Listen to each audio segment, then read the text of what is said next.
Mm.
Thank you, Prolific Polly. Thank you for joining.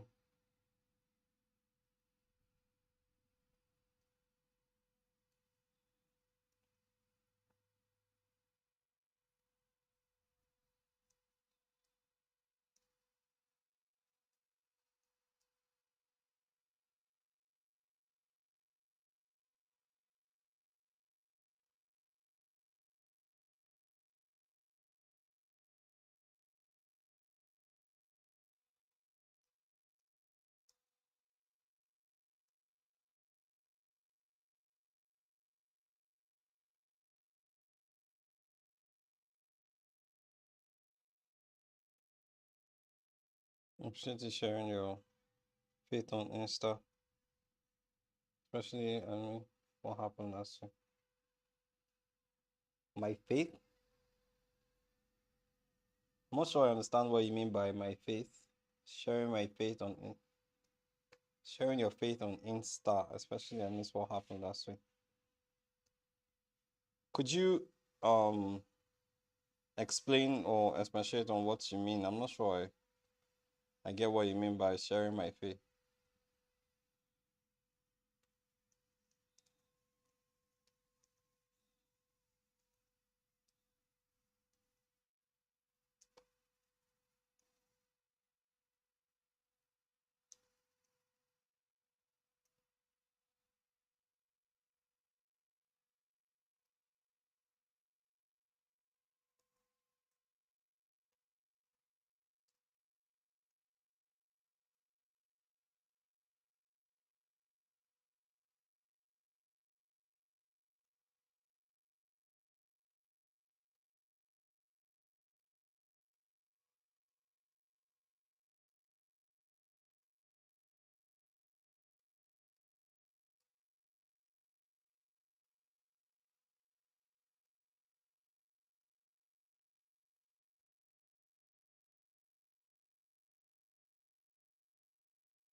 Prolific Poly, could you explain what you mean by?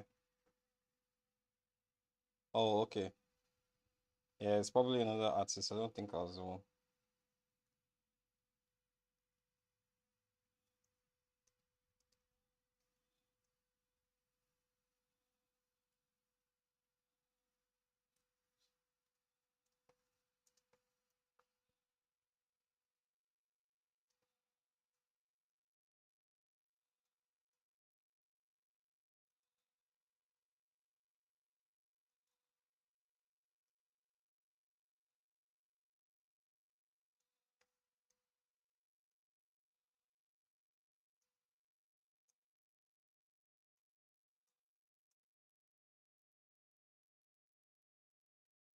don't know what he's holding. Is he holding a donut or something? Okay.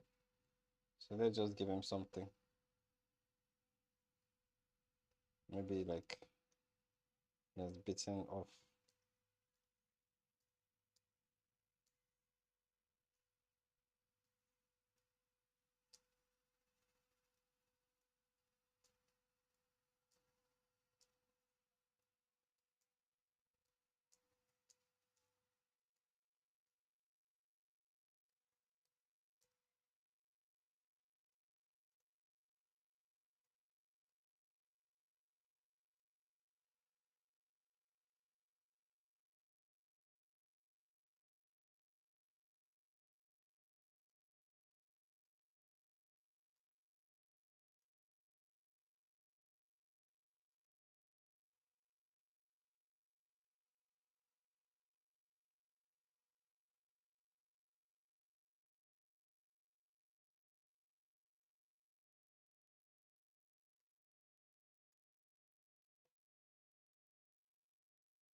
Let's make this one slightly bigger.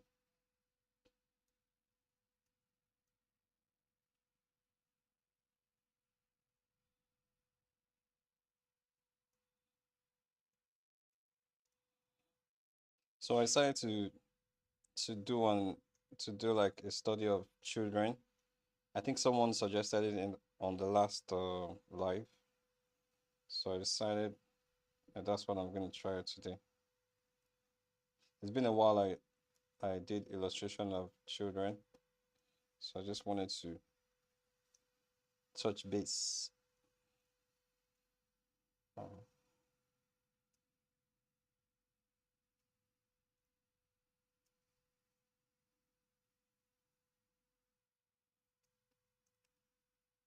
okay. It's time to do some colors.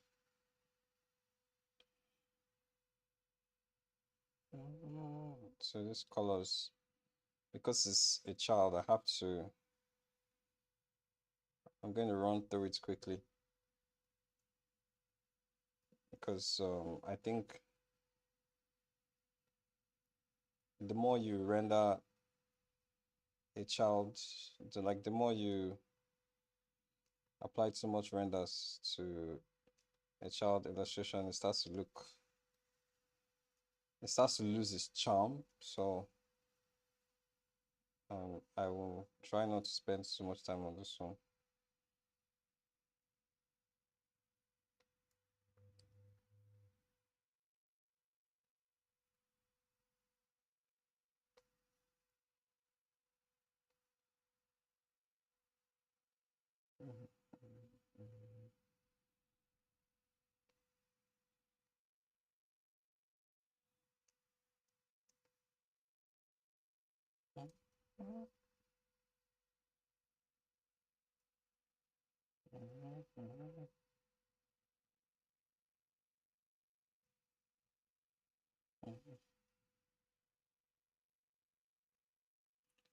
Great work as always, though. I love watching your process. Thank you. Thank you very much.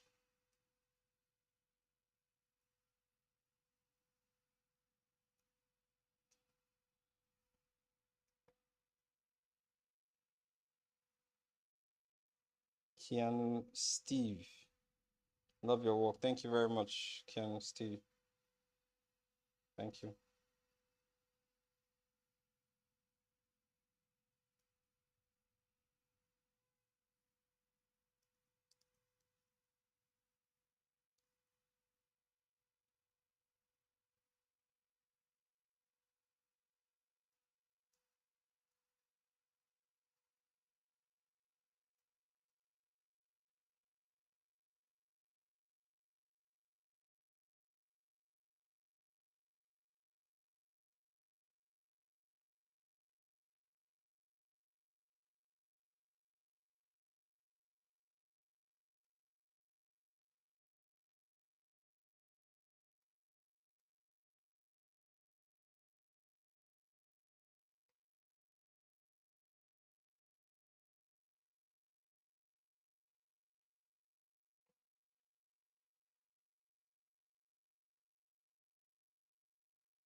Sequence. Nonsense.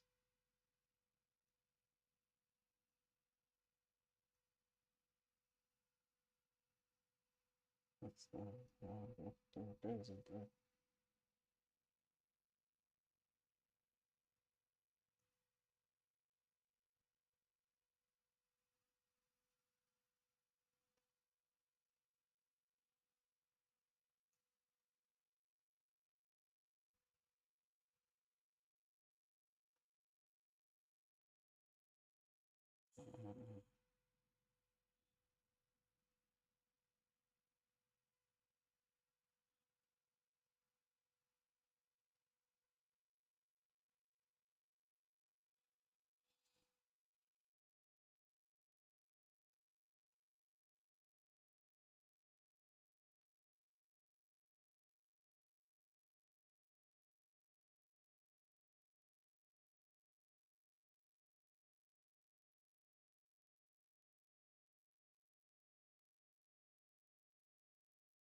so.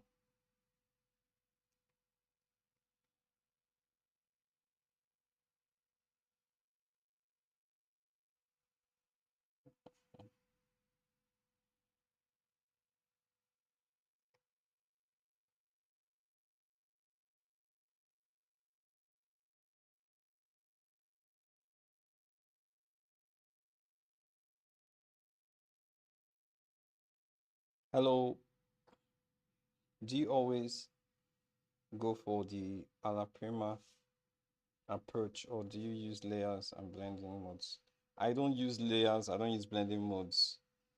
I just paint directly. Like as you can see, I'm using a hard brush. I just paint directly. I don't do anything.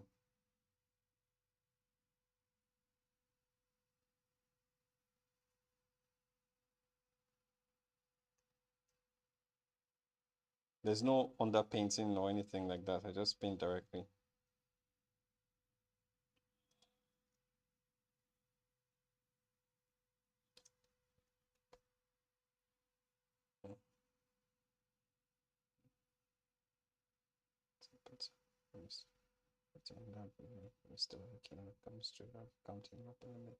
Hello, IK.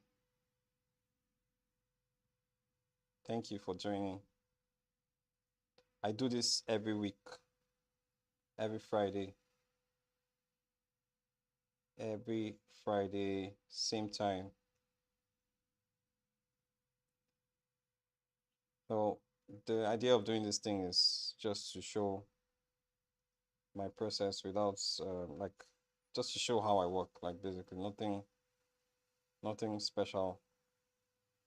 Um, I draw every day, so I just thought won't it be a good idea to just show like to record my process and or to just go live while I'm working, so nothing or while I'm studying. So that's the idea of the sketchathon, especially in a time and age where you know um AI is doing all this crazy stuff and like people can do crazy stuff with AI. So I just thought it'd be nice to be more open and candid with my process so that people get to see it. Because if it's all about the results, then I'm not any different from a machine. So that's the idea of this.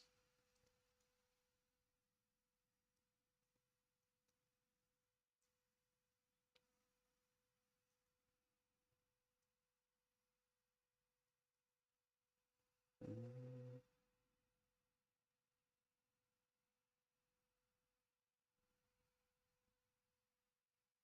Your work is amazing. I just subscribed a couple of days ago. Thank you very much. Thank you, IK. You come from a traditional art background.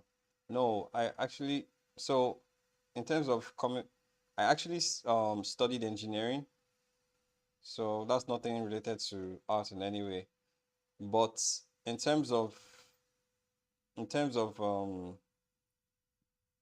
which type of art I started with was definitely it was traditional art. So I used to do a lot of I used to do paintings, like painting commissions back in the days, drawing and painting commissions as a student. Even while I was studying engineering, I was doing that stuff, and people would pay me money to do like portraits for them and stuff. So I was making a little cash on the side, but I mean it wasn't so much money, but for a student it was decent. It was decent money. So yeah, that's how I actually started until I met a friend that was the one who inspired me to start drawing from my imagination. Well, initially I started from doing like commissions, portraits and stuff like that. But that was many, many years ago.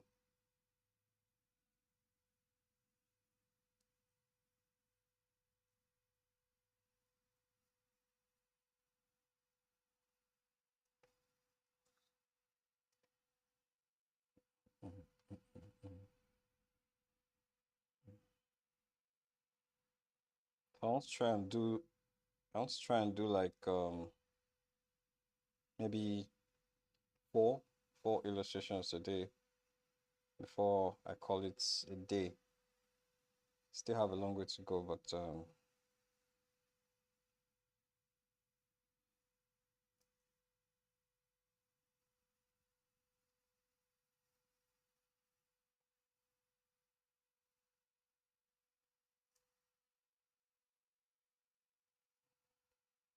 painting folds can be very, very tricky and stressful. It's gonna do it.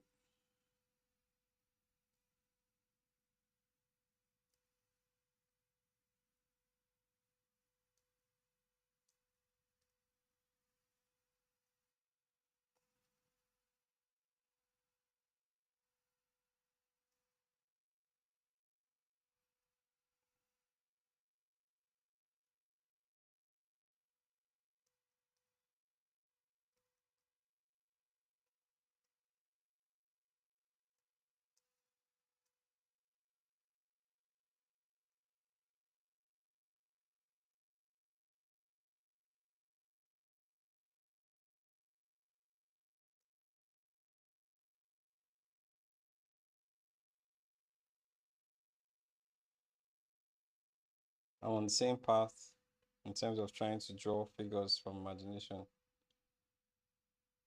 Ever tried 3D stuff? Yes, I've tried 3D. I, back maybe like maybe how many years was that? How many years? Maybe 20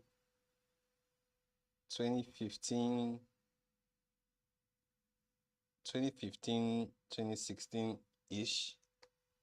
I did a lot of 3D stuff. Um, but I mean, I like 3D. I don't mind doing 3D, but 3D is like really, really. There are too many. There are a lot of departments in a 3D in 3D space, so it's easy to just like it's kind of difficult to like you have to learn a lot of things to do 3D.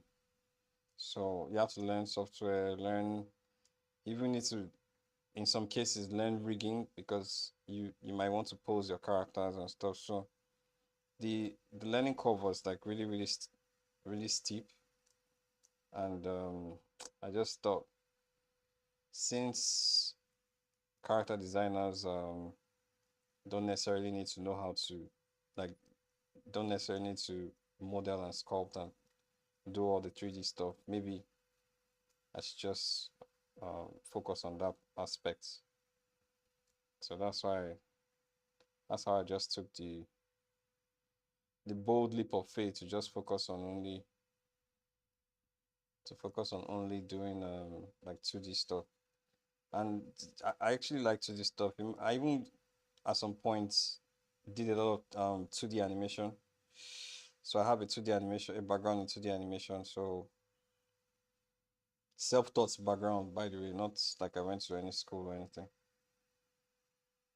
I like 2D animation, I like drawing. I actually like drawing a lot. So and 3D doesn't like give you a lot of opportunities to draw. So that's why I decided to just stick to 2D stuff.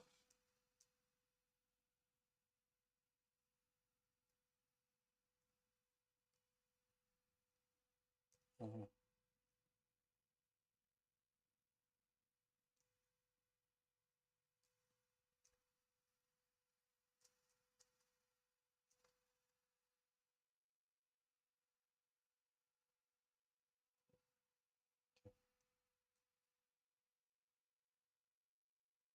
mhm, mhm, mhm, mhm.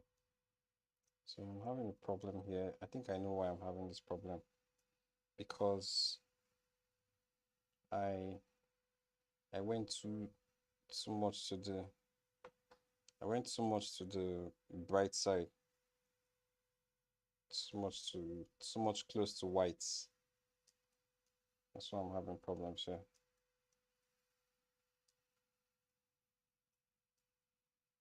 Let me see if I can correct.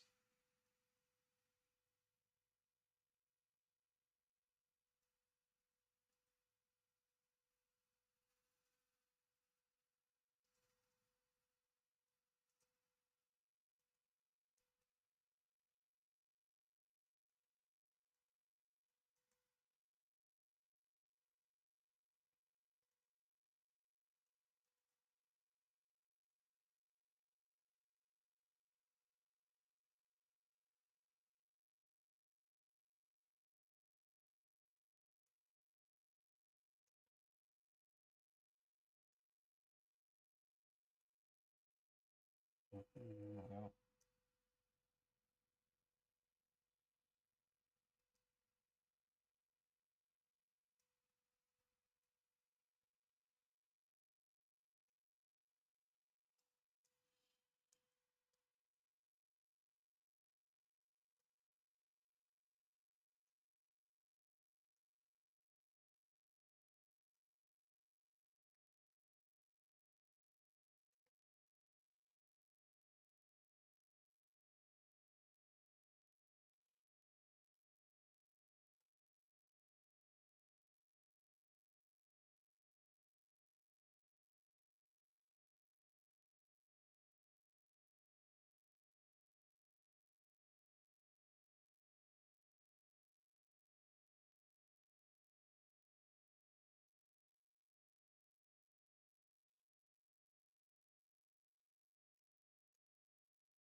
What's the art industry like? So are you referring to um animation or and what art which art industry are you referring to?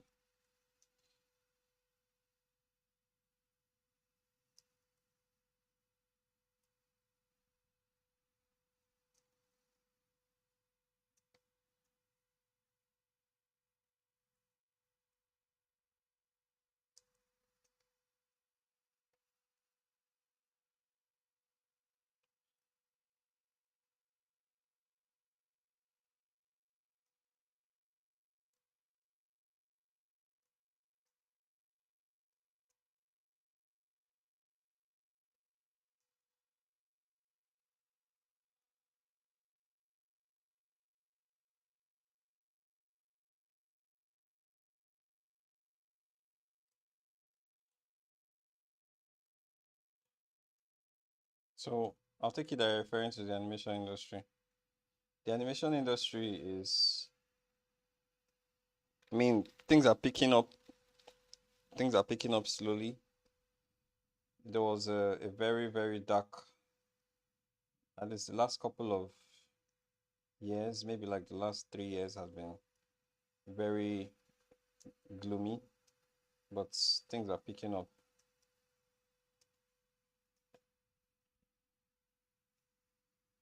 Okay, animation or character design. So The animation space is, like I was saying, is things are moving. Like I said, it's picking up slowly. People are beginning to realize that uh, the animation bubble or the streaming bubble is the streaming bubble, the turbulent waters of the streaming bubble is settling a little. Um, I mean, studios are still risk averse. They are trying to avoid, spending on things that do not have like a built-in audience, but it's picking up slowly. I mean, I had a I have a friend that lives in LA, and they moved out at some point like 2 years ago, but they have returned back to LA. So, by some of these indications, I'm not saying that it's all rosy for everybody, but at some time it was really, really tough for them. But the fact that they're able to move back, at this point shows that, things are kind of picking up a little. So, yeah, I hope I've been able to answer that question. We just have to, stay positive and optimistic. But I mean, if there's anything we've learned, what we've seen now is that there's a need for individuals or artists to start looking for ways to put themselves out there, as opposed to just waiting for jobs to come to their tables. So that's we've had to learn that the hard way.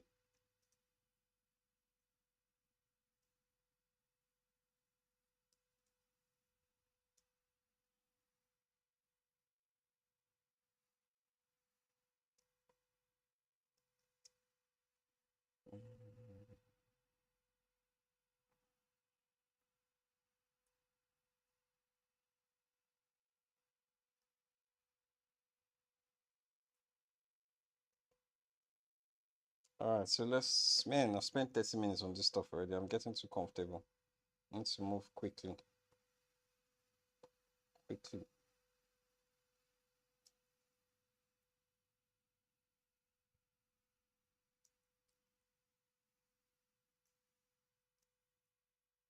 I thought this stuff was going to be easier to do.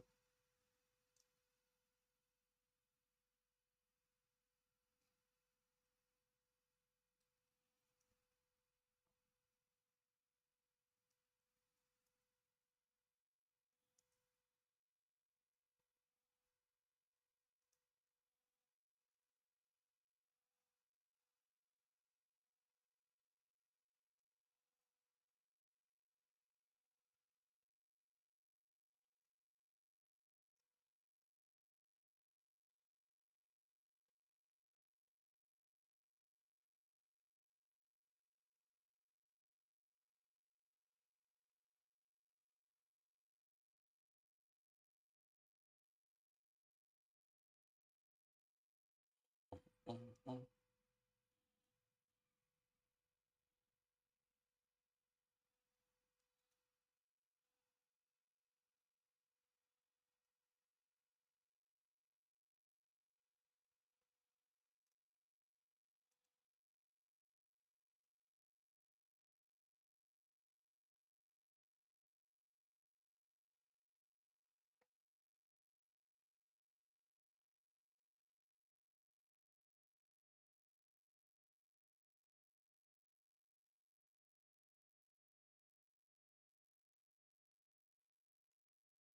This part is tricky.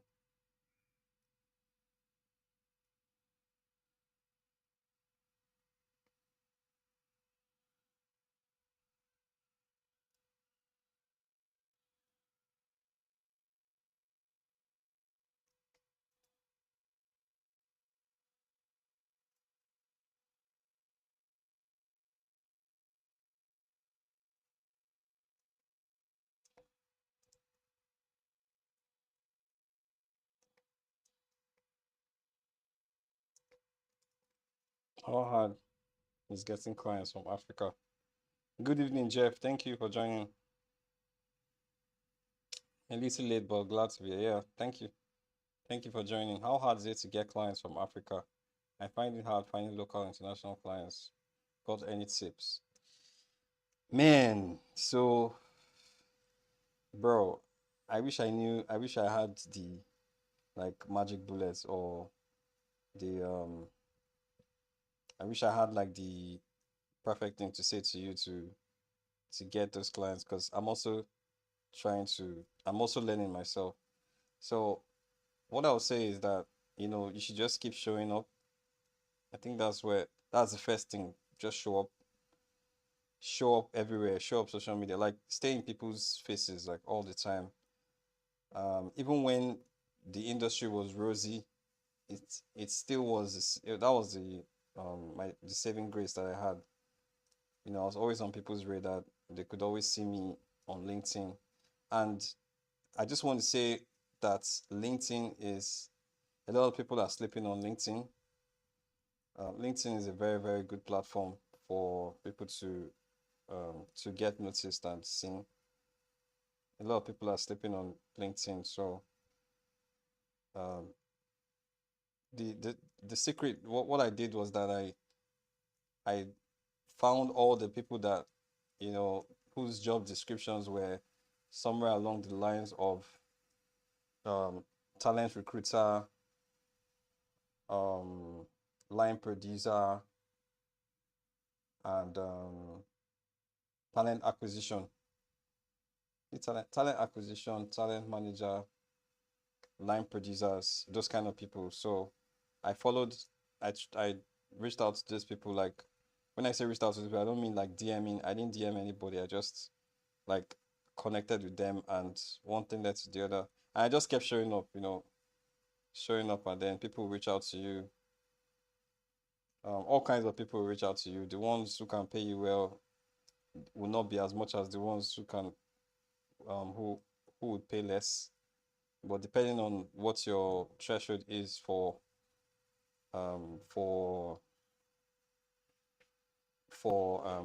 your rates, in terms of your rates, then you can cozy up to some of these people and do some work for them.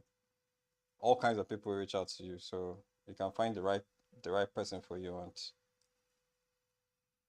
but just keep showing up. There was when I started out, I tried this platform. I tried Fiverr and Upwork, but man, trust me, those platforms. I don't know if they're still I don't know if they're even functional, like fully functional at the moment. But at the time, man, it was so hard to get work, and they like were really underpricing my services. So I just stayed away from them. But if you don't mind doing Upwork, maybe that could also be another way out. Um, yeah, that's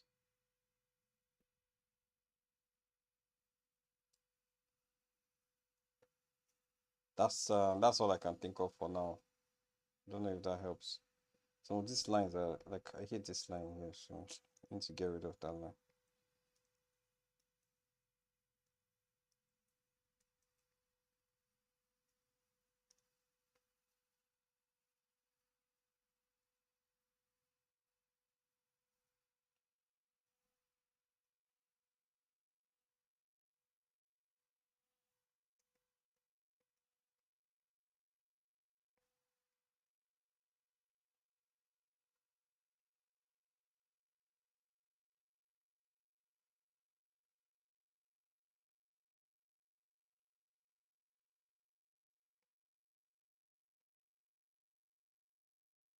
Mm. I had no idea this thing was going to take this long. Um, maybe I'm just doing like overkill.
Mhm.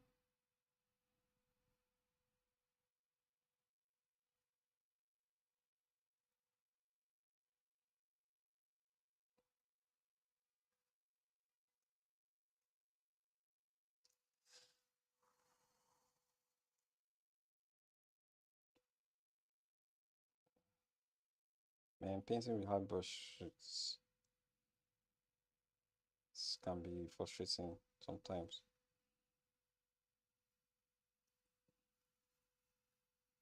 especially when you're looking for like the perfect stroke, the perfect hue.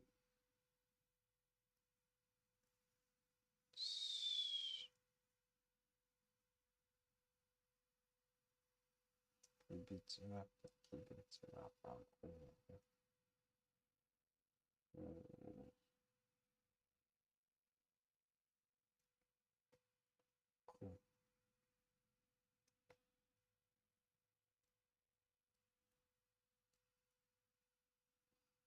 Okay, I need to move. I need to move on to the next one. So,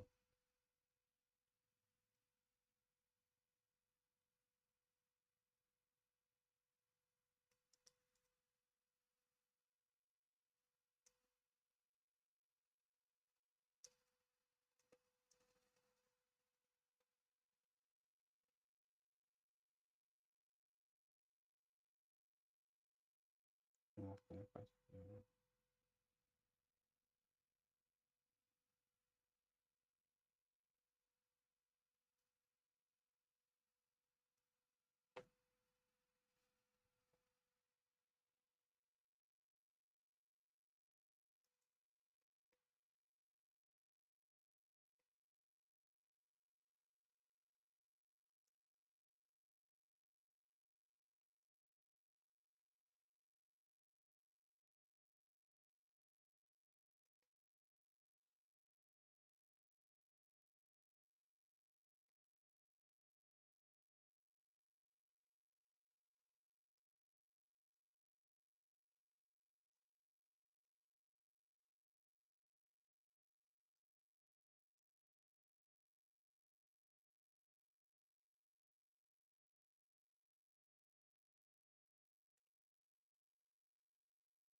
I don't really think I did justice to this one, but it was a good attempt. Just have to move on. Yeah, I don't think I did justice to this one. Um, thanks. I definitely slept on social media stuff. I probably slaving away on Fiverr. Hmm. Hello, good to be here. Welcome, Jmon Arts. You earn from YouTube? No, I don't earn from YouTube at the moment. I've not been able to meet the quota yet. I'm still quite some distance away from the quota, the target or the requirement rather. You asked a question, Keanu. You said definitely step on permanent. Yeah, you said something about Fiverr. Man, bro, Fiverr is. Yeah, I got I when I was on five when I was trying to like when I was just starting out, I actually slaved away and spent a lot of time, on Fiverr. And I think the only amount, okay, no, it wasn't Fiverr, it was Upwork. I only got paid once, like I only got secured one job on Fiverr on Upwork, and that job paid me $100. That's the only, and this was like in 2019, long time ago. That was the only work I did. At some point, they kicked me off the platform because I think they said they gave a reason like I my services were too expensive or I wasn't getting any gigs or something. And I was like, you guys are kicking me out of this platform. Like right now, I don't even care. Like your platform I've not even made as much money as I thought I would make on your platform. So I'm more than happy to leave. So they actually did me. They actually did me a favor by kicking me off because I just was not ready for that life, for that kind of hustling. Uh,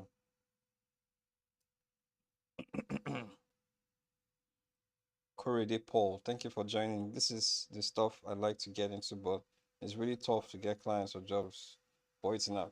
Man, bro, it's actually tough everywhere. It's not only in Africa, it's tough everywhere.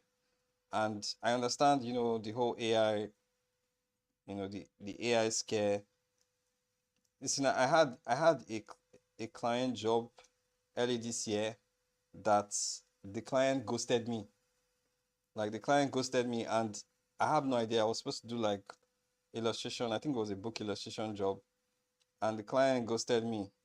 And I have a feeling that that client's probably maybe someone else told the person that they could do this thing with AI. That's what I think. I don't know. I'm not. They probably settled for AI, to do that project. I don't know, but I mean, they didn't reach out to me anymore. I didn't reach out to them. I just I just let go of the whole thing and moved on. So I understand how it is. It's not a very it's not fun to be an artist right now, So, but a friend of mine said something. He said that no matter how bad AI gets, it still will not. They won't. The machines will not tie our hands to prevent us from working, from creating stuff. So, if you really love to create stuff, you still will be able to create stuff. But I understand they have bills to pay and all of that. You know, to be honest, man, I really don't know what to say. Like I don't know how to advise anybody at this moment. I All I would say is just keep showing up and yeah, just keep showing up. I mean, this is what I'm doing. That's what I'm doing lives. Like I'm trying to show up. I'm trying to, you know, I'm trying what's the word? I'm trying to show people out that that there are people that are really passionate about this thing called art, and they're going to create whether there's machines or not. You know, I also am trying to mitigate this AI thing. This I'm also trying to solve this problem of AI or this scarcity of job problem by creating my own stuff, like creating intellectual property, because we have to create intellectual property, whether it is through crowdfunding or whatever. We just have to make way for ourselves. Um, and let me just repeat again that my I'm working on my debut short film, animated short film. Been working on it for years. Um, no updates yet. Like I didn't put any like major updates because I wanted things to get to a very solid place, before announcing anything. But I've been working on this stuff for years, since the pandemic. But I actually didn't get like a contract signed, a contract deal until 20 2023.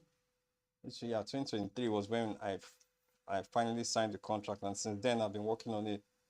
I've been writing the story and I'm directing it. Working with an Academy Award winning producer. Things are, like I said, they're under wraps. Like it's not been announced officially yet, but we're waiting for the right time. And I just said that to say that we're actually I'm conscious about the fact that there's little jobs out there, especially for Africans. So the hope of launching out the idea of launching out with all this intellectual property is to be able to secure is to be able to create IPs that can mitigate the scarcity of job crisis, especially for African talents, and create more opportunities rather than waiting for the Netflixes and the Marvels and all those guys to come and like to work on the next Black Panther project or something. Like I mean, it's awesome if you get to work on another Black Panther projects, Eyes of Wakanda or something, maybe season two or something like that. But I'm not waiting for a season two. I have to I have to keep moving. You know, if it comes, when it comes, or if it comes, fine. We get called for that. But what about the many other talents out there, the many other artists out there from Nigeria or from different parts of Africa that are also looking for work? So somebody has to. I mean, there are a lot of people already doing it. What's his name? Roye Kupe with Ianu is doing something like that because Ianu is a project that is hiring a lot of talents from Africa. Um, Kizazumoto was one of them. Iwaju was another one. We have little projects like that. Well, it's not a little project. Iwaju was a big project, but we have a few of these kind of projects out there, and but we just have to find other ways to make more of this kind of projects so that there is no scarcity of work for artists from Africa. So yeah, I understand the your concerns, but maybe who knows, maybe you need to also step up and create something. You never know, you could be the one to employ some of the people who are in the chat here or who are watching this video. So maybe you also need to step up and do something for yourself and maybe do like a Kickstarter campaign or something like that. And that would also be awesome, you know. Your win, a win for you is a win for all. Let's just motivate each other and keep moving. Instead of waiting for studios to come and green light us and stuff. So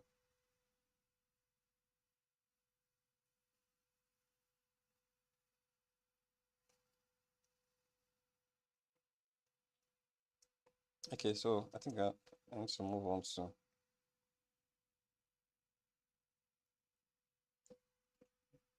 I've heard of artists who have lost a gig to AI, like the client found a way to do it. Yeah, yeah. And there are a lot of jobs like that. There are a lot of situations like that.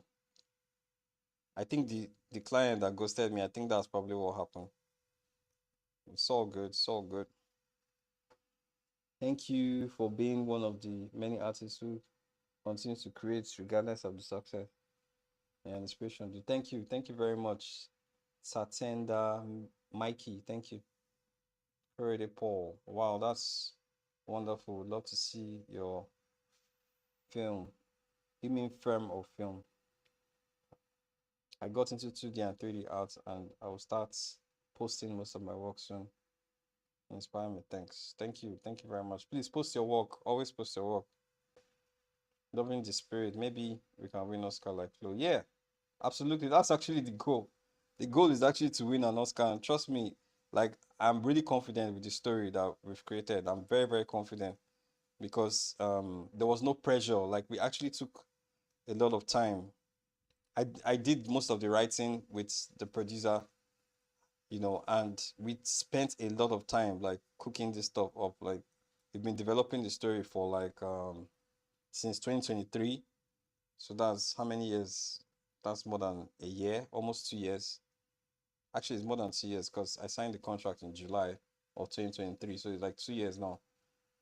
Dude, like that's the goal, Oscar. And I'm not the thing is the Oscar is not the final goal, right? It's not the end goal because I mean once you win an Oscar, what next, right?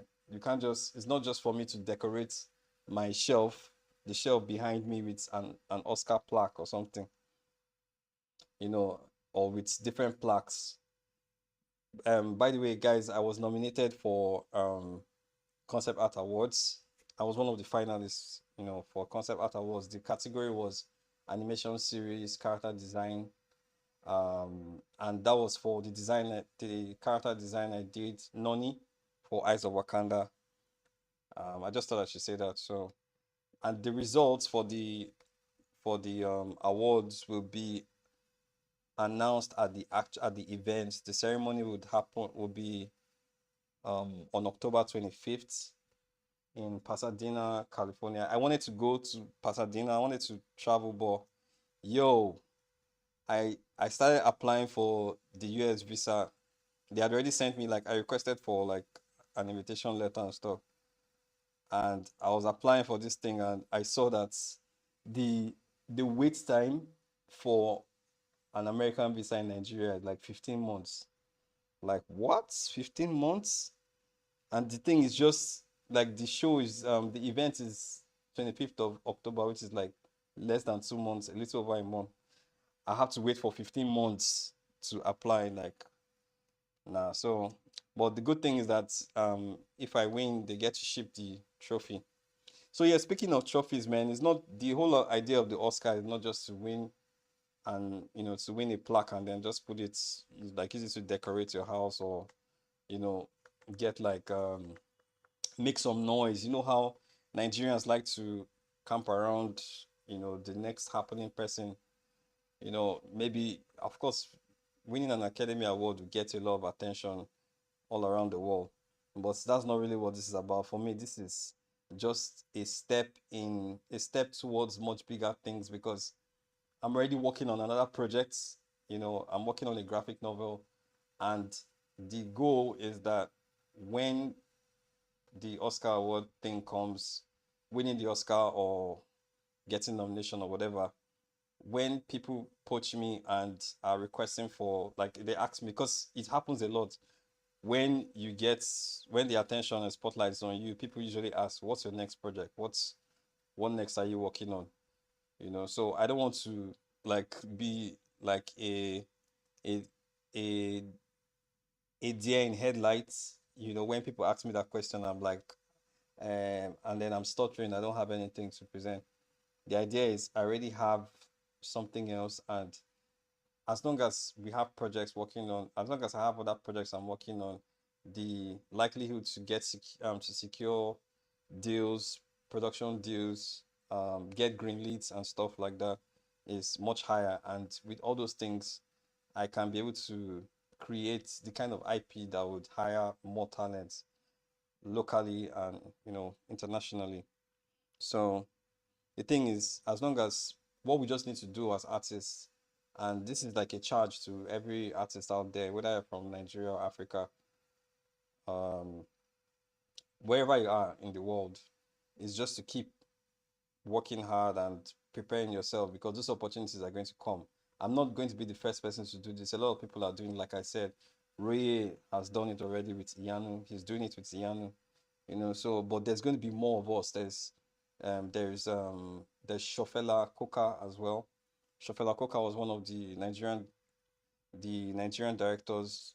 Actually, he was the only Nigerian director on Kizazumoto. He's also pushing a lot of projects, and those things will open doors for artists. So the thing is, let's just stay prepared and be ready because man, they can call you up. Jobs can come at any point, but it's only the ones that are prepared and that have been showing up and putting themselves out there that they would actually reach out to. So thanks for shout out, Chief, and congrats on the award. What's your take? Man, I actually haven't won the awards, so it's just weird for you to be congratulating me. But I mean, if congratulating me is going to is like a way of manifesting or prophesying that I get the awards, man, I'm happy to receive it, man. Yeah, what's your take on African folklore mythology? What do you think is next genre besides this? Okay, so before I answer this question, I just want to say that I'm moving on to the next because um I spent a lot of time talking and I have to kind of balance it out because while I'm talking, also I'm working at the same time. So let me just quickly move on to the next one and I'll answer your question. So I think I'm done. I'm done with this one. Sorry, let me just quickly find the next one I'm going to work on.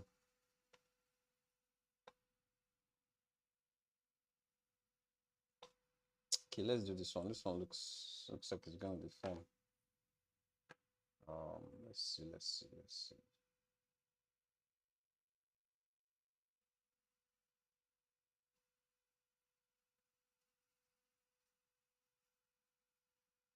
Yeah, let's do this one.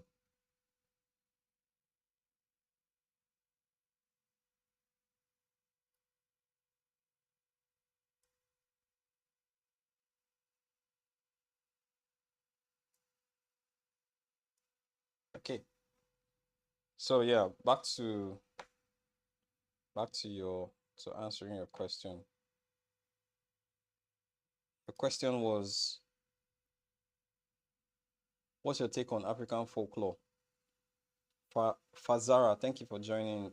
Joseph Otto Otopa, thank you for joining. Professor, thank you. Thank you for the prophecy. Yeah, so African folklore and mythology. Dude, I have a big book on African folklore and mythology that I started reading, but I haven't been able to finish. I've also read a couple other another book on African mythology. Actually, I think that was yeah, it was African. Was it African? I think that was Nigerian mythology. So African mythology is cool. You know, there's a lot to explore in that regard in the regard of African mythology. Um, sing this weird. Yeah, so African folklore and mythology, I I think that we have, you know, this is, and let me just speak for Nigeria because I'm a Nigerian. Because we have like over 250 tribes in Nigeria, I imagine that we have like an uncountable number of folklore, myths, and legend stories. You know, so I think that that's largely untapped. I think that that's a huge opportunity we have there. um you know, if Disney and all these companies had the opportunity to tap into that, they probably would have done it already, because that is like a gold mine in terms of intellectual property. I don't know if you guys heard of a there was a there was a person, a white person, a Caucasian, I think from the UK, who tried to who tried to patent the Yoruba, like Yoruba, the word Yoruba, you know, and that was just weird because I'm wondering, why does a white person want to patent Yoruba? Like, you're not from that tribe, you're not a Yoruba person. Like, why do you want to patent Yoruba? What's your goal? Like, that seems very like very sus and very strange, you know. But the thing to look at that, the thing that I see when I hear stories like that is the opportunity. I feel like we are the ones that, we as Africans, we've not really seen how much opportunity that we actually have, you know, and how largely untapped our intellectual resource can be. So in terms of folklore and mythology, I think that there's a lot to be explored there. We've seen a couple of stories that have succeeded, that were made by, you know, foreigners trying to explore this idea. Things like Woman King, um, let me see, Woman King. I mean, even the whole Black Panther thing is still somewhat related to, because in some of there's a lot of borrowed ideas from African culture in Black Panther, you know. So yeah, I'm not feeling this head. I need to do another sketch. Sorry, I'm trying to make them look a bit like, I want to exaggerate it a bit and make them like kind of cute. So yeah, so that's what I think. I think that there's a lot of opportunities there. I This is the reason why I take writing so seriously. Like, I have a ton of books on writing that I have read and I'm yet to read, you know, because if we can get our writing right, my guy, like, the world is our oyster. You know, I saw a video recently of a woman, I think she's like a renowned producer, South African producer. She's a white woman, and she was saying that South Africa has everything. South Africa has the talent, you know, in terms of acting, in cinematography, lighting, um, directing, and everything. But the only thing that they keep missing is writing. You know, so if South Africa can be complete, and South Africa is like, I, I, listen, I'm not trying to throw Nigeria under the bus or anything, but when it comes to production quality, like, South Africa tops Nigeria. you know. So, and if South Africans are complaining about about storytelling and, you know, problem in writing, dude, writing is the way. Like, if you can get a lot of, if you can learn the writing like how to write very good stories, we solved half of our problem, because then you'd see a lot of IP starting to pop up, you know, from different parts of Africa. And listen, I'm going to do like a master class on writing, but now it's not the time. Like, I'm waiting for the right time, because the same way I waited for the right time to do like a master class on character design, I'm waiting for the right time, and the right time is when, you know, after I release my animated short film, I'm going to do like a master class to show people like really how to write, because if you can solve that writing, my guy, like IPs will just be popping up from different parts of Africa, and um they would actually succeed in mainstream. I don't know if you guys are watching this show. There's a show called Chief of War. I don't know if you guys have heard of Chief of War. Man, that show is awesome. And I think Jason Momoa is one of the he's one of the creators of the show. And Jason Momoa, man, that Jason Momoa's acting is fantastic. Like, while watching this thing, I'm just wondering, like, what if if they had replaced this guy with Dwayne Johnson, like, it will not have been this good. You know, Jason Momoa's acting on that show is fantastic. And guess what? He's one of the creators. So what's stopping us from also creating? And this show, Chief of War, is like set in pre-colonial times in the South Americas. I'm not sure the exact part of South America, but I think it's probably Americas, North America. I think it's probably South. It should be South America. You know, it's related to the Maui Kingdom. I think Maui is in Hawaii, right? So yeah, it's North America. It's set in Hawaii, Maui Islands and stuff.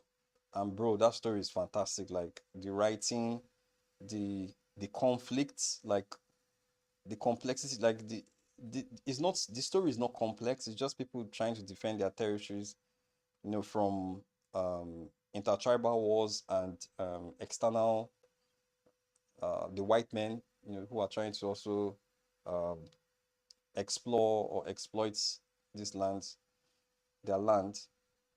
But you see how Jesse Mama was able to tell this thing with, and the show is like about 90% in their language, like Maui language. It's not, you have to read you have to read the translation, the subtitles for you to understand what they're saying.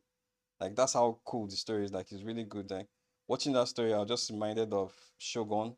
I don't know if you guys saw Shogun when it was showing. Like, Shogun is also another awesome show. You know, I'm using these guys as references because, man, if they can do it in other parts of the world, we can do it in Africa. I think I'm rambling too much about about this. But yeah, your question really like really got me excited. What do you think is the next genre besides this? Man, so genre, I don't want to. Genre is actually a very complex conversation to have, to be honest. Like, genre is very, very complex to talk about on this live. But there are many there are many types of genres that can be explored folk with mythology. There are many angles you can go with it. I'm not feeling this illustration. I think I'm probably talking too much, so I'm kind of distracted. Um, have you seen the short film The Voice in the Hollow? No, I haven't seen it. It's a great shout out for an African show. Oh, okay. Maybe I'll check it out. Yeah, there's a lot to explore in African mythology. I wasn't so interested in it, but recently it got me very excited when I got through some. My brother, you have to be excited if you're an African. Okay, you're a Nigerian, Korede. Man, you have to be excited about it though, because there's nobody's going to tell our story for us, and if you're not excited about your story, how will you get the rest of the world to watch your stuff? And we are global citizens. That's how I like to think about this thing. If Americans can create content for us to consume, why can't we create content for them to consume as well? I mean, since I was born, I've been consuming American content all my life, like American cartoons, American movies. So why can't I create stuff for them to also consume? And I think that's what Jason Momoa understands. That's why they created Chief of War. Guys, sorry, I'm not feeling this drawing. I'm not feeling this sketch. I need to do it again. Sorry. Maybe if I talk less, I would be able to get it right. Chief of War is Hawaiian historical. Yes, it's Hawaiian. Thanks for the clarity, explanation, emphasis on writing. And yes, affirming and prophesying the Oscar and next generation of artists inspired by yours. Yeah, thank you. Thank you very much. Yeah, so that was a good question. We're getting there, don't worry. There is a generation of there's a generation of content creators and filmmakers that is being made that will break that barrier and break that barrier for us as Africans to be able to finally export our stories. I know Nollywood is doing it, but I don't think that they're not there.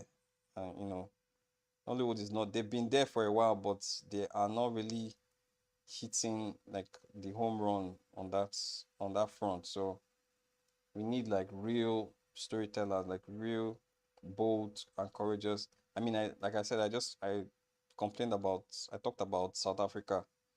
If South Africa is struggling, and trust me, Nollywood is definitely going to be struggling because South Africa has made like more box office films than Nigeria. I don't think Nigeria has made like any major besides besides Half of a Yellow Sun. I can't think of any other one that's can't think of any other one.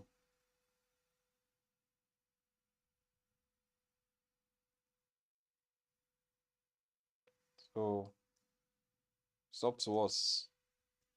Man, I'm not feeling these drawings. I'm not feeling it, but let me see.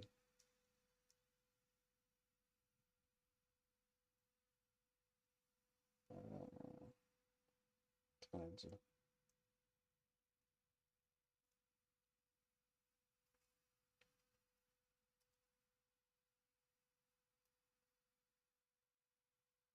Sorry, let me just I want to try and like get this thing right so that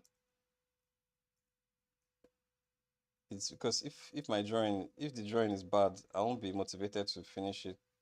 So let me just try and get this drawing right.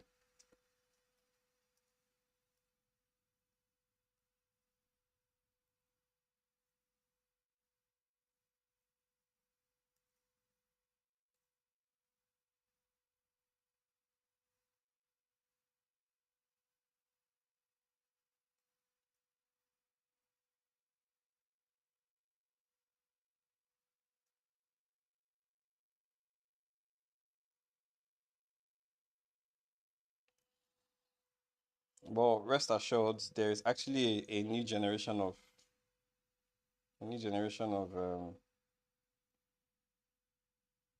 filmmakers and artists and talents, that from Africa that will, because I mean, Hollywood is not, they're not, there's nothing new besides the reboots and, the remakes and stuff. Like, there's nothing new to do. They've explored like almost everything in terms of storytelling. So, people are looking for that new frontier, and Africa is it.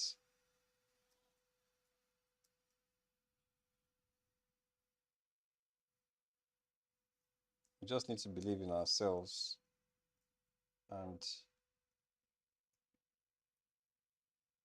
this joint is not. We just need to believe in ourselves.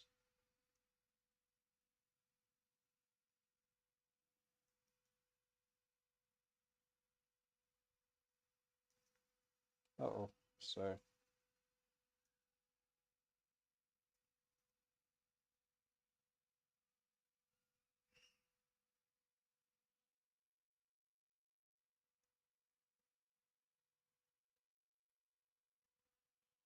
So if you're not really into African stuff, man, African, anything African and, anything on the home front, please start thinking about it. Jeff says, been having this conversation with friends for a long time. Glad to see there are still people at the forefront with the same mindset to create inspiring stories for a shift finally be made. Yeah, so my brother, yeah, yeah, yeah. People are doing it already, like I said. And heading out, Keanu. Okay. Keanu, have a nice weekend ahead. Thank you for joining. Yeah, so more people are already doing it, and let's be fearless. Like let's not be afraid of. There's nothing. See, I did not know anybody. I did not know, and this lie that we like to tell ourselves that we need to know somebody. We need to know we need to know people. What's it called? There's a term they call that thing nepotism. You have to know people in powerful places, in high places for you to be able to achieve. My guy, that thing is not true. I'm telling you, it's not true because, dude, I did not know anybody in Hollywood. I did not know anybody anywhere. I come from a very, I come from a very humble background. My parents, they tried the best for us. Yes, most of my siblings are now outside of the country. All my siblings are now outside of the country in the US. But my guy, it was not like that though. It was not always like that. We started from scratch. Started from scratch. God has just been faithful so to get us to where we are. But all the jobs that I've done, Marvel, Disney, Netflix, Lion Forge, I did not know it's not from anybody I knew. They reached out to me. I did not apply for any of all those things. So it is possible. If an ordinary person like me can do it, anybody can do it. Anybody can do it. So be fearless. Just believe in yourself.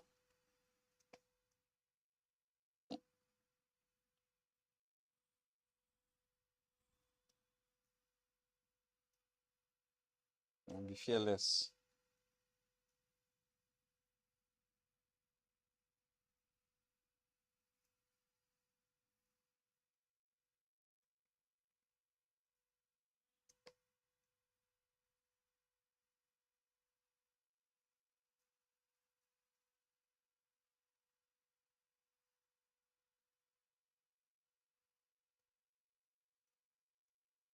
Until we get to the point. You see how we watch shows like Game of Thrones, Money Heist, Squid Game. And Squid Game, and I'm calling shows that are okay, except from apart from Game of Thrones. Squid Game, Korea, Money Heist, Spain. There are a couple other shows like that. I just, my memory fails me at this point, but I'm sure there are a lot of shows. Okay, Chief of War is Maui, like Hawaii rather. So we can do it. Like if these guys can do it, why can't we do it? Dude, when I watched Parasites, and I was like, what? Bong Joon-ho. I mean, Bong Joon-ho is like a legend, dude. I'm not even saying I'm not even remotely comparing myself to Bong Joon-ho, but Bong Joon-ho is still a Korean.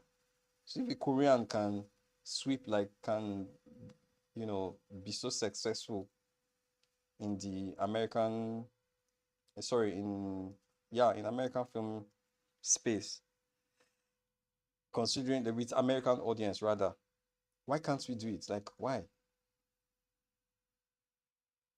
Indians, every other country, they think like that. But I don't know, when it comes to Africans, we tend to see ourselves like You know, we start to doubt ourselves. Why should we be doubting ourselves? We can do it. You know, that's what I think. So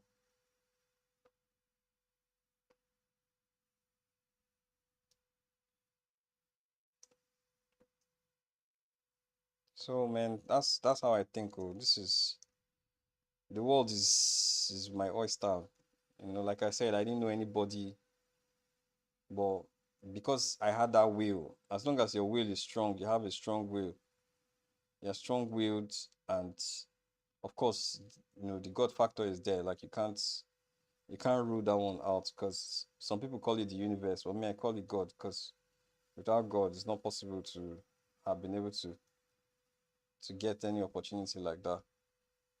But you have to will it. You have to be strong-willed, like believe it.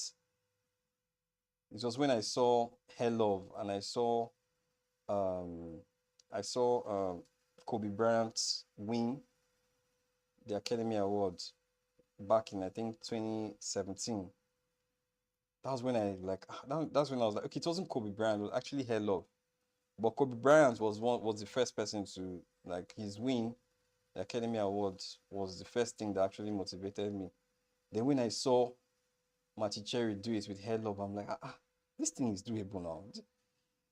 I mean, pardon those guys who are not Nigerians. I'm trying to be free and talk like a Nigerian. So if you don't understand what I'm saying, just ask a question in the chat. But I was like, what's going on? Like, if if people are like if my fellow black folks are not doing it, are able to win this award, then I can win it. You know, and that now became my mantra. So the moment I saw that Hell Love, I was like, no, no, no. And another thing too was that at the time, my studio, Scroll Entertainment, we we were already exploring like cutout animation. So cutout animation is if you don't know, cutout animation is like is the type of animation where like you 2D animation where you create like rig you have to rig the characters to move like for articulation and stuff. You know, at the time we're already exploring with Toon Boom animation, like a lot of a lot of animation in cutout. So the moment I just saw Hell Love and Hell Love was cut out, I'm like, this is exactly what we are doing here now. I can't do this. And that's where the dream was born, you know. And one thing led to the other. During the pandemic, I just like while people were doing what I don't know what they were doing, maybe they were watching movies like Netflix and chilling. I took the bull by the horn and started storyboarding this thing. I started storyboarding my film. I storyboarded the film. It was like I think it was the first the first pass was about of the film was of the storyboard was like actually an animatic, not a storyboard.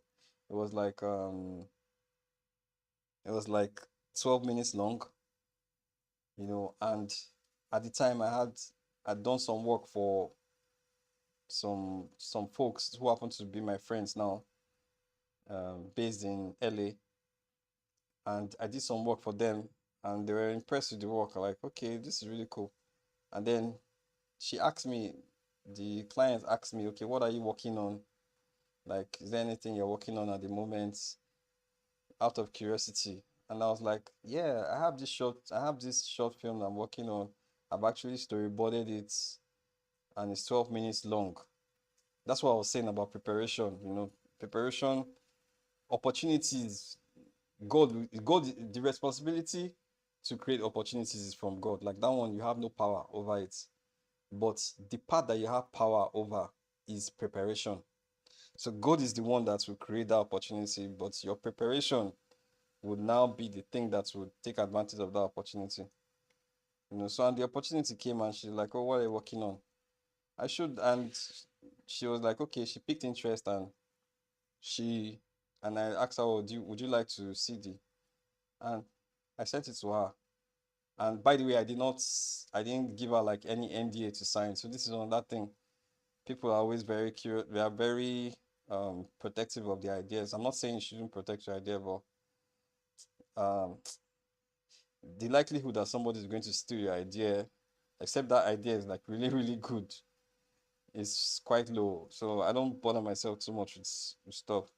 As long as I email it to the person, that's actually proof that, that is admissible in court. So yeah, so that's how, I sent it in to her. And lo and behold, her husband had worked at Pixar. Her husband was an animation. He had worked on Incredibles, Ratatouille, Toy Story 2, and Monster Inc.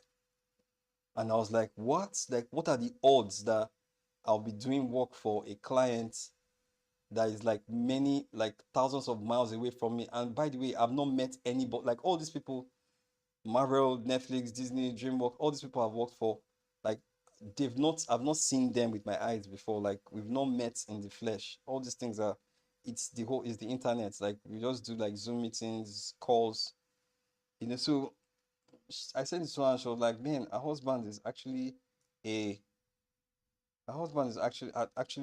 worked at Pixar and all these awesome films, and she thinks that he would really like it. And I was like, okay, let's see how it goes. And she sent to her husband. Next thing we jumped on a call, and we became friends like that. And ever since, and they've been supporting me, and they're still up until now that the film has actually started being made. They're actually producing it as well. So it's like I said, be fearless. Don't be afraid of any. Nobody should tell you that you can't achieve anything.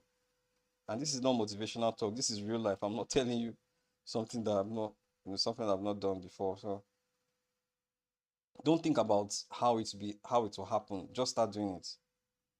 Ask yourself the question: what is the first thing I can do without anybody, without having any support, like by myself? I need to first of all exhaust my capacity. Dude, I guarantee you that if you start with that, the opportunity will come for the right person to say yes. By the time you are done with exhausting your capacity, God will create the next opportunity for you. God will create the actual opportunity that will make things happen. So be fearless. Be fearless. Like if there's anything that you take away from this call, be fearless. You can do anything. And you don't need to know anybody. Like just do your thing. Put yourself out there, because you have to put yourself out there. Like she wouldn't have met me if I wasn't putting myself out there. So that part is very important. You have to put yourself out there. And I know it's hard, to put yourself, because you know social media life, you know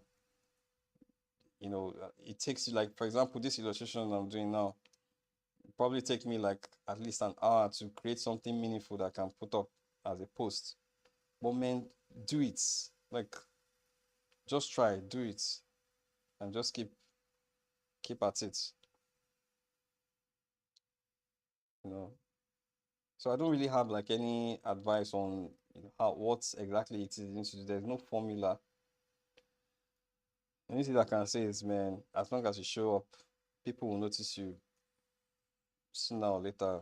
At some point they'll like, yeah, oh, I know somebody that is pretty good at this thing, or someone that does, because you're always showing up in their face every day on social media. One day the opportunity, will come, and they'll be like, yeah, by the way, there's one guy that I'm always seeing his stuff on LinkedIn every week. This person is showing up, and this person is their work is, it's pretty good. Let's reach out to them. And then they reach out to you. And I'm saying LinkedIn because LinkedIn is where I think 90% of work that I've done came from. Probably more than 90%, like 95% of work I've done came from LinkedIn. I heard a lot of artists, complain about how, they think LinkedIn is is for serious people. Rather, it's for work opportunity. It's for corporate minded individuals. You have to be serious. Don't post. My guy, I post everything on LinkedIn. The only thing I know that I probably will not post on LinkedIn is artwork that has like nudity on it, because LinkedIn usually flags if you post anything like that, they'll flag you. So whether it's an illustration or not, they'll flag you. So that's the only thing. But my guy, post everything else on LinkedIn. Post everything else.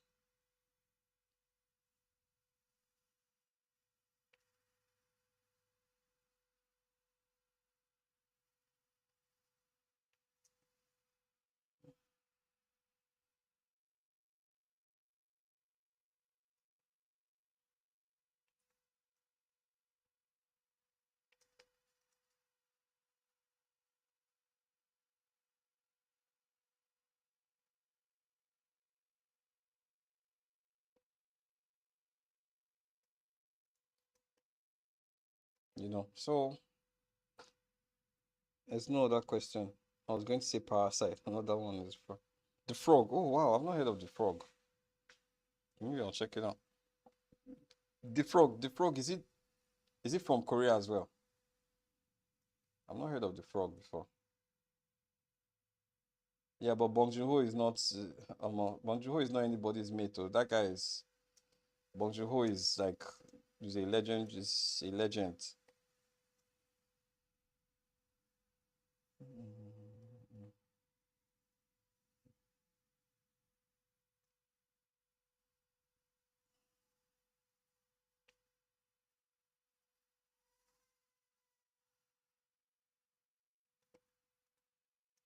All right, so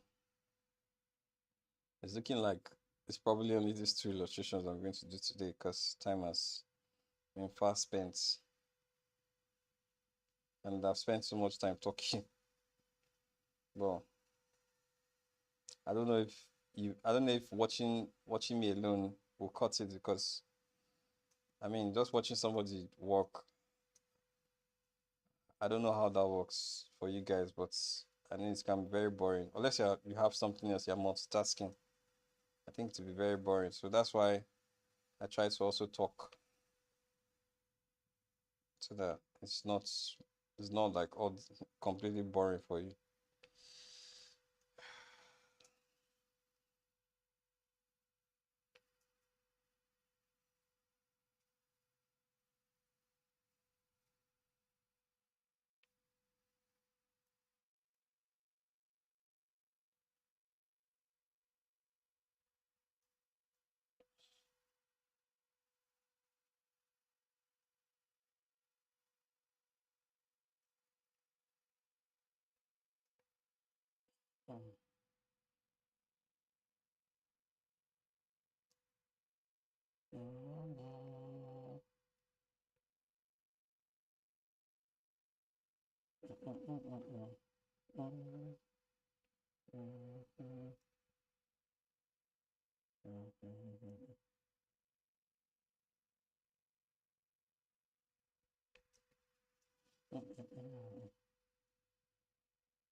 One thing I also want to say about stuff like this, when you study,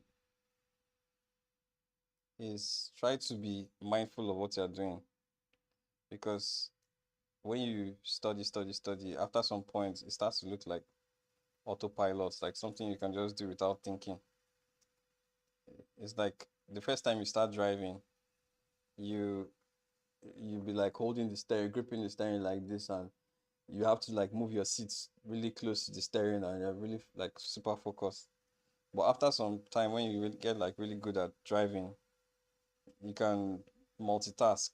You can do multiple things at the same time. That's how it is. But the moment you get to that point where you see yourself as an artist, getting to the point where you don't need to think much and you're just doing, you might be falling into a trap. I think I said this last time. It's a dangerous place to be. Dangerous not because it's like life threatening, but dangerous because you you won't be learning. Like you just be churning out the same stuff. But if you want to challenge yourself, you need to be very mindful of what you're doing. Be very, very mindful and demure.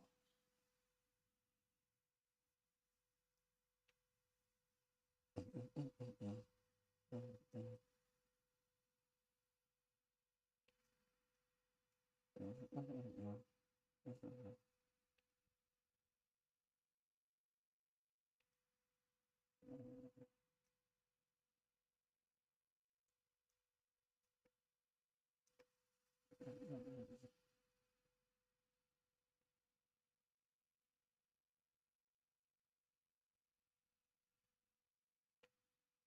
had to say that because a lot of people will tell you practice makes perfect, practice makes perfect.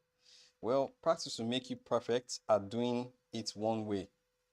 If that's all you're doing, if all you're doing is practice, but if you want to grow, you have to try. If you want to grow, like become more, like increase your range as an artist, then you need to be doing more than just practice. You have to be thinking about what you're doing. Like you have to be conscious. But then there's still that sweet spot. Like you have to be conscious but careless at the same time. So when I say careless, I mean careless to make mistakes, like careless to make happy mistakes, to surprise yourself. I think that's the best way to put it. Like you want to also surprise yourself. Like if you're just doing autopilot stuff, like if everything is just the way you've been doing it, then your style will not change, or you won't be able to morph. Like you won't be able to. I know this sounds antithetical to what a lot of people think, because they're like, oh, why would I want to change? Like, it's not a good thing to have a style. Guys, let me tell you something about this style, because this style conversation people bring it up a lot, and I think that it's not that as important as people make it to be. So the thing about style is, at least for me, what I understand is, if you want to be doing style, that means you probably want to employ yourself. If you want to, if you're more concerned about style, then it means you're going to be like, you're thinking of how you want to hire, hire yourself or be self-employed. But if you're working with a studio, they need you to solve a problem. They don't need you to come with your own style. And style, that's why I think style can be a crutch. It can be a crutch because you don't need to think, like you just do it the way you've been doing it. But when you are faced with a real problem on a project, the studio is asking you to create something that nobody has seen before. Like, because when you see all these projects like Spider-Verse and all these things, I remember then, because of how much we liked Spider-Verse when it came out, everybody was trying to do stuff in Spider-Verse, and after some points, you know, of course the fatigue will come because people will be like, ah, yeah, I've seen that stuff. But what people fail to realize sometimes when looking at Spider-Verse, Odogudun, Kofi, welcome, man. Thank you for joining.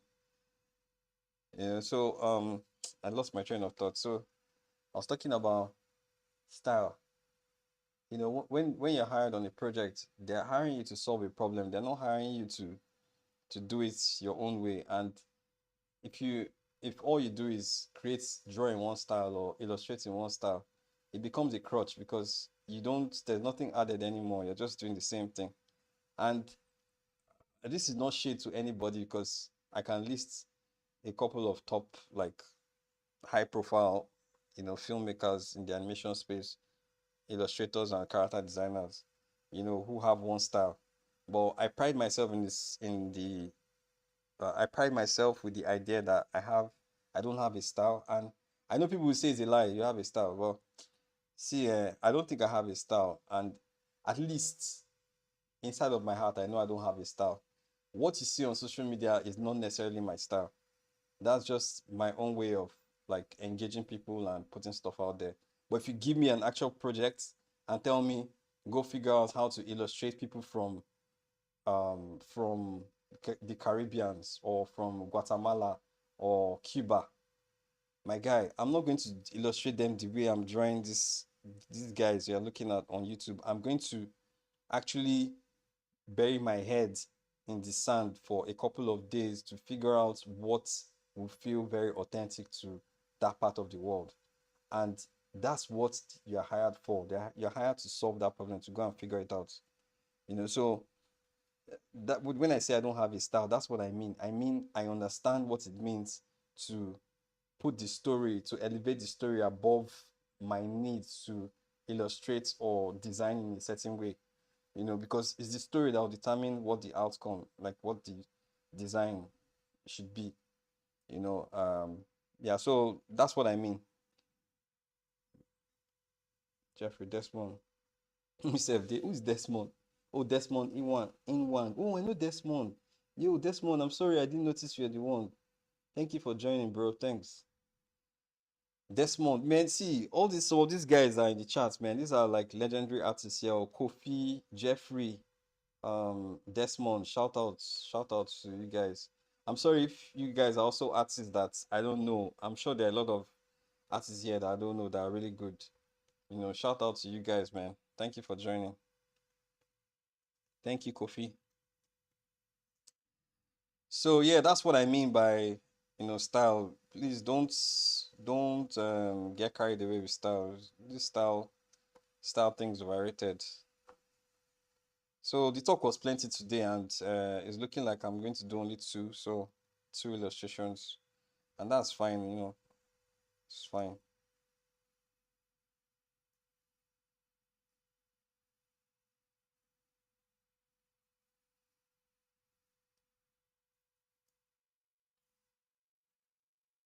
Guys, by the way, I do this every week. I've been doing it for the past. Let me see. I've done it. This is the sixth sketchathon I'm doing. Like I've been doing it for a while now. So um, thank you for joining. And every week, please don't forget to join every week. It encourages me to keep doing it. I mean, if I'm just doing this thing and nobody's watching, then what's the point at the end of the day? So it's encouraging when I see people show up like this. Thank you so much. And don't forget next week as well. Then another thing too, guys, please, if you have any suggestion on what you want me to do, like because this what I'm doing today was suggested by somebody last week. The person suggested that I do like children characters, and that was a fantastic idea because I have not done like children stuff in a while. So if you have any ideas for anything that you think I should focus on next, please let me know. And it can be anything. It can be animals. It can be creatures. It can be anything. Like just, I mean, I'm putting myself in trouble by saying those, but because I like to do more of like human illustrations. But yeah, nothing is off limits. Anything.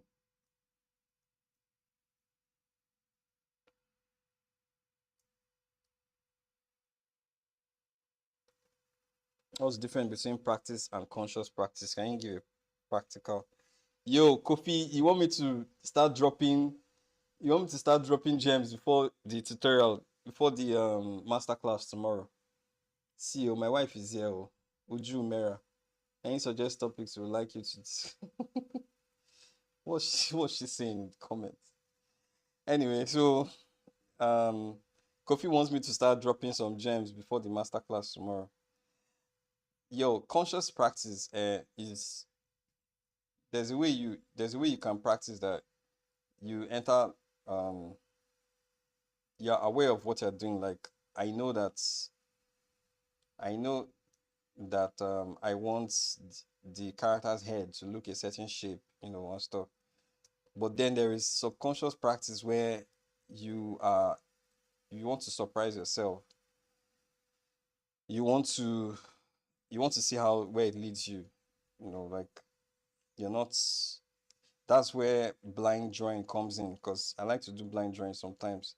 But when I do illustrations, like these two illustrations you see here, is a combination of both conscious and subconscious, um, practice or study. Because I ended up with because that's where I'm able to. I think that the sweet spot is somewhere between the two. Like you have to marry the two of them, and that's how you'll be able to surprise yourself at the same time control it because you can surprise yourself to the point where it becomes like ridiculous. So you have to kind of find that balance. You surprise yourself too much, your drawing will start looking funny, and like you have one eye up here, you have one, because most times when you do blind drawing, your the eye, you have to look at the eye, like you have to look at a lot of things, especially symmetrical things like eyes, nose, sorry, eyes, mouth, no mouth, sorry, eyes, ear, yeah, eyes and ears. There are two symmetrical things on the left and on the right. So there's a way you can be too carried away by your subconscious that when you're doing blind drawings, that you cannot. It becomes It's almost like you're creating like a monster or Frankenstein. So you don't want that Frankenstein thing. You want to be able to control what you're doing. So yeah, you have to balance it out. So like I said, what I did for the two of them here is I kind of found a practical, mid ground. And that's what I do every time I study. And even when I do character designs, I I find I combine both of them consciously and conscious and subconscious study, or conscious and subconscious design. Sorry, sometimes when I speak, some things I'm saying will not make sense because I'm talking and drawing at the same time. But please bear with me. We've been on this thing for an hour and 47 minutes. So I like to try to cap this studies to like 2 hours, because I have a family and my wife is even in the chat, so I have to make sure that I sign out in time. By the way, guys, let me tell you, if you're not married, before you marry, make sure you marry the right person. Like, make sure you marry somebody that will not laugh at you or mock your journey as an artist. Because, man, if I didn't marry the right person, like I would have been really, really frustrated. You know, I married somebody that never, condemned me or laughed at me or thought that what I was doing, was ridiculous. You know how people look at what you do and they're like, man, is this guy not going to grow up? Why is he playing with toys? Why is he doing? I mean, I don't play with toys, but yeah, you get what I'm trying to say. Some people they don't value arts like that. They just look at it like another child's play activity. But when you marry the right person, she doesn't mock you.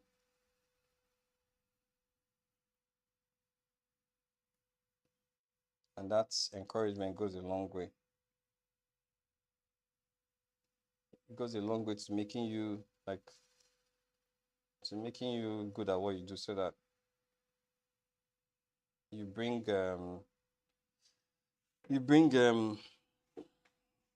pride to your family.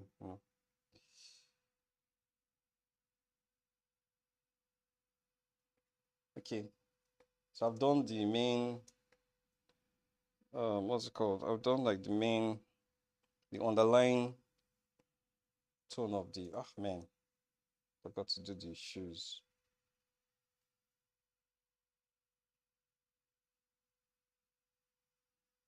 So please don't forget, when you're getting married, marry a good wife. And they're out there, trust me.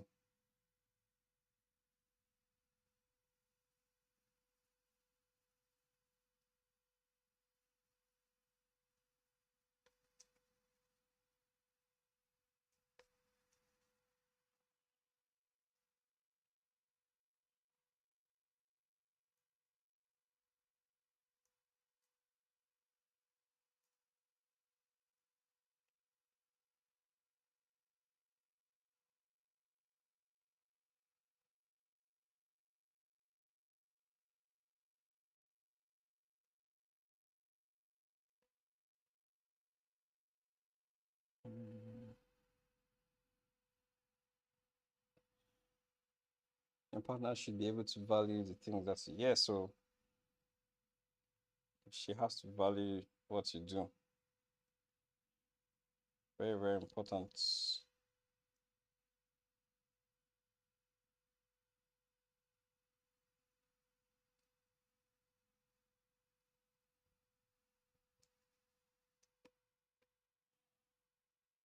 Okay, so I don't want to paint on the patterns on the same layer so that in case I make a mistake, it's it's easier to correct it. So I want to paint the pattern on a separate layer.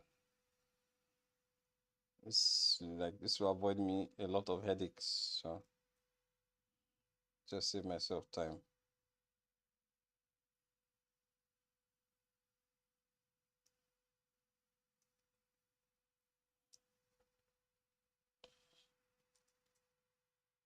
When you're doing your patterns, try to make them follow the topology of the character.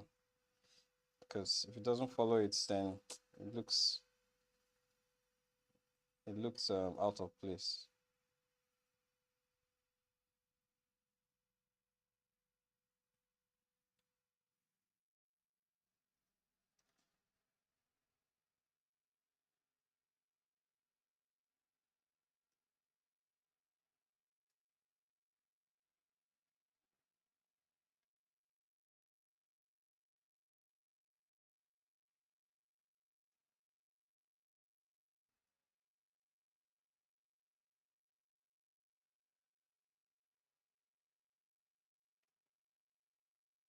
Yeah, yeah.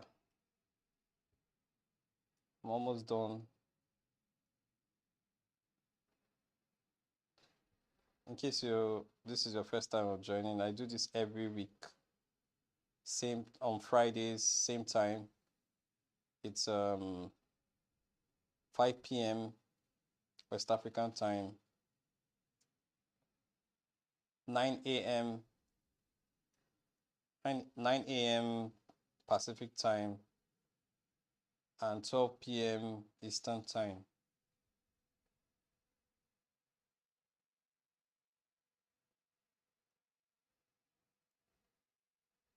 If you if you're watching this video, please can you like just give like your location in the chat. Just drop your location in terms of the country, like where you are watching from. This will also help. To be nice to know where people are watching from.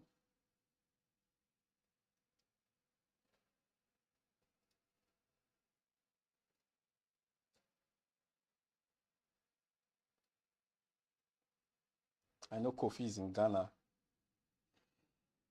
Um, yeah, Kofi is in Ghana. Do you still animate? I think if you were to make animations in your current style, it would look amazing.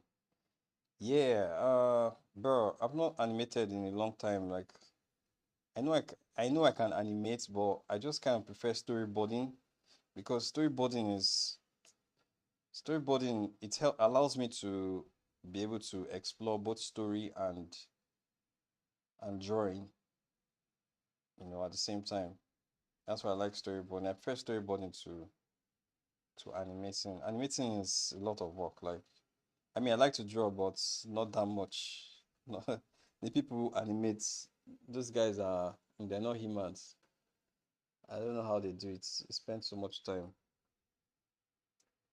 So I don't know if I have that bandwidth. I don't know if I have that energy to do that again.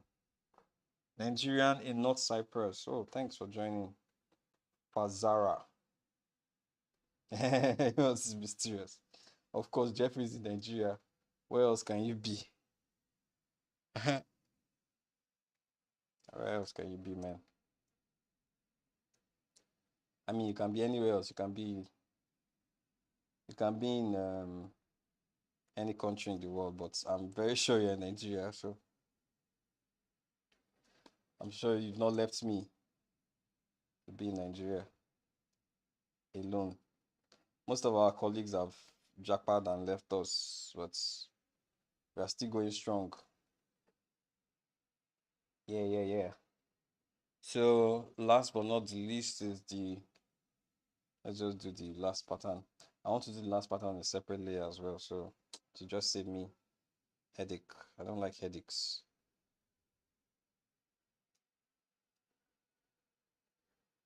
I don't like headaches.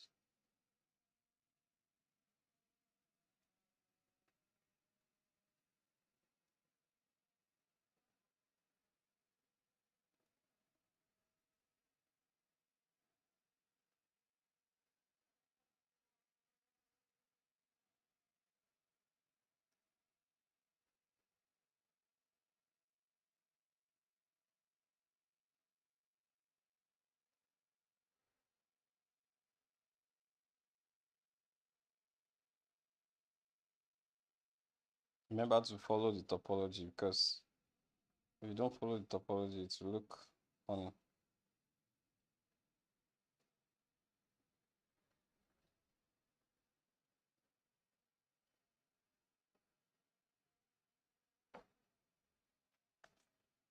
Man, I think I've had the most watch hours to, like, this is the sketchathon with the most watch hours. So I'm very, very grateful. Thank you so much for joining, and thank you for your support. This is very encouraging, and to make me want to do more.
So I'm almost done.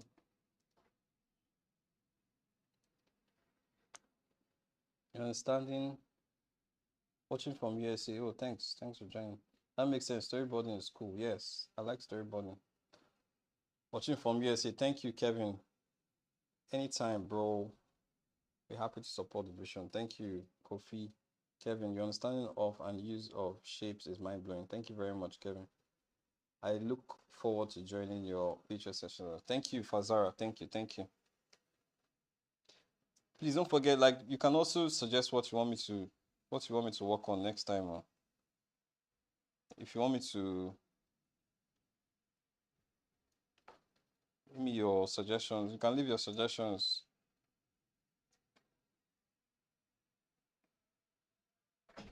Okay, so the last thing I need to do now is to apply the color. I need to apply this at this point.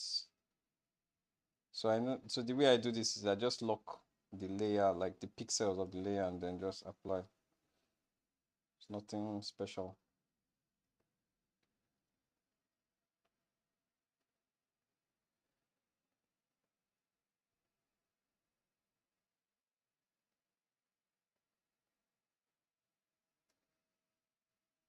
So it's almost okay. It's actually 2 hours. So anytime from now, I should be done.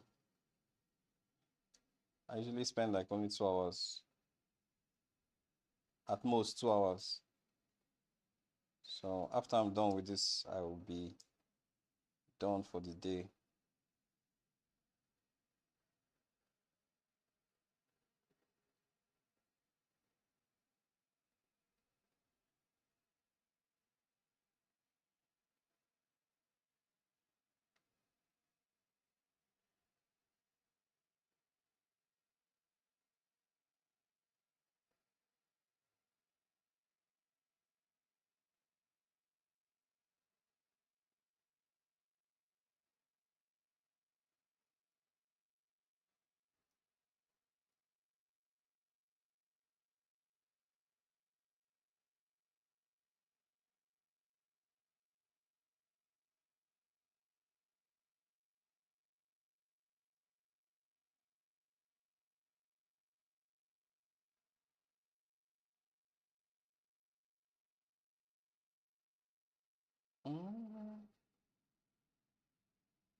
Okay, so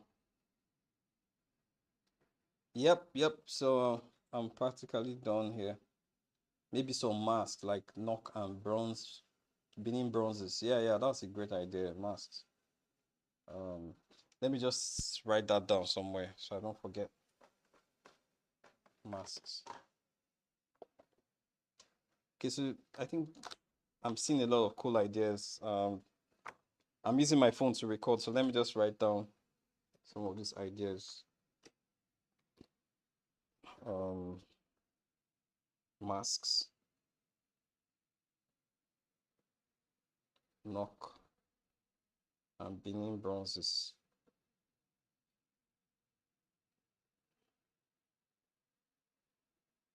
Then Kevin says Oya, Orisha,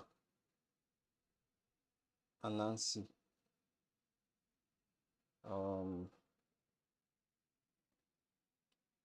if African mythology, me understanding if African mythology beyond the Egyptian pantheon is limited.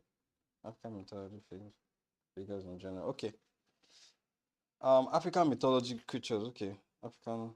So do you mean African mythology creatures or African mythology characters or um? Anyway, I get it. I get what you mean. African mythology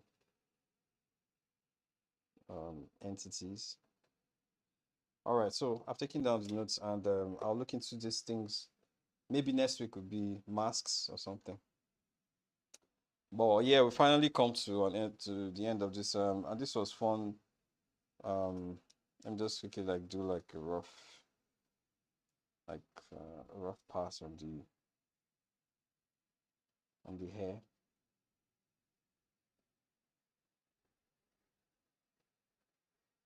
Actually, can actually use a brush for this.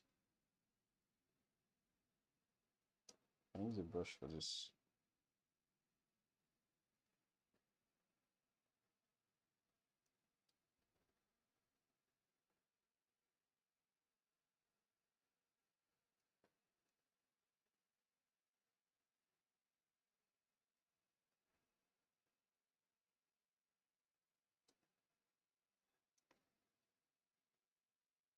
Okay, so I'm going to use a brush for this. There's a brush that can solve this problem for me. It's a charcoal brush. It's nothing special. So I use Clip Studio Paint, by the way, and if I don't know if you've noticed, I use Clip Studio Paint, and I'm just using the charcoal brush from Clip Studio Paint to do this.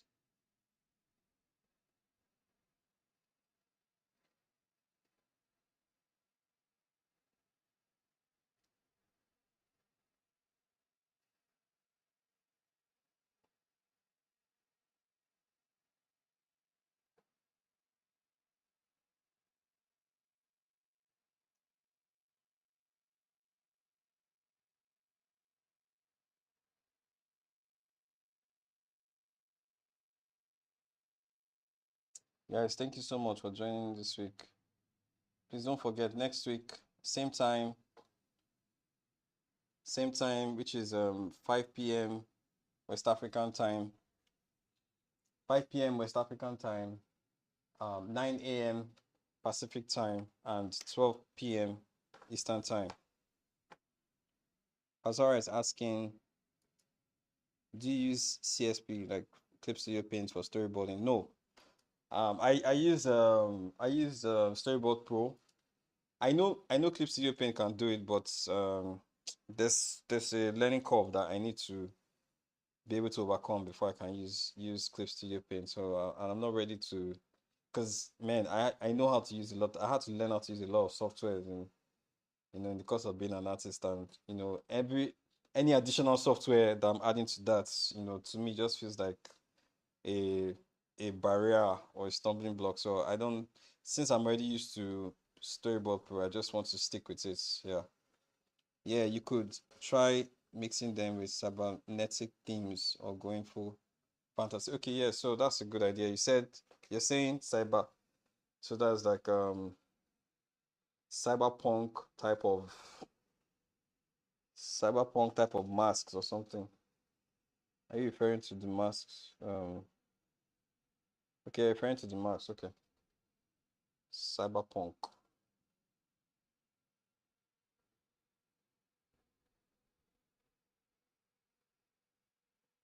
Cyberpunk or fantasy.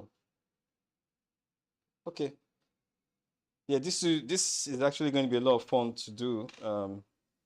But you guys will have to be patient with me because I may not be able to whip up like a lot of sketches as quickly as I did today if I'm going to be creating something that's out of my imagination. So it might be a lot slower in creating them, but I think it's what the giving it a shot. So I'll do that maybe next week. So thank you so much guys for joining in. I really appreciate it. Next week I'll see you. Thank you so much for joining. See you next week. Have a great weekend.